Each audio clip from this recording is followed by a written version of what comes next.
E paw tuke ni tim mar Harambee Stars otieko Ikruok ka chenro mar wuoth ichano ne tugo ma osiep e kindgi kod tim mar Iran bibiro bagi e piny mar Iran tarik 28 mar dweni. Kocha mar Stars Injin Firat ogolo nying jotugo mabiro ting'o nying Kenya ka johera mag adhula pacho ka to chwalo lem geno.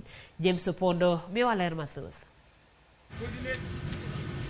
Bang' bedo oko e tuke mag osiep kata mago mag Africa Cup of Nations nikech kuma mane omigi, tim mar Harambee Stars gikone to koro oketo ikruok makare mar tugo tuk osiep gi tim mar Iran.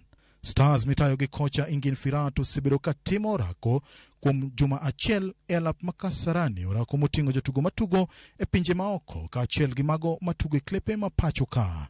Kane wuoyo gi jofambo, kapten mar Harambee Stars Engineer Michael Olunga nosingo ni gibiro nyiso kit tugo maber e kindgi gi tim mar Iran kata odoko ni Iran osetugo tuke mag pinje mangima. Wachezaji wote wanapeana their best na kila mtu I believe ako ready for this challenge. It's a good game yenye tunaenda kujaribu kurepresent the nation na tutafanya kile wezekanavyo so that tuweze kupata matokeo mema.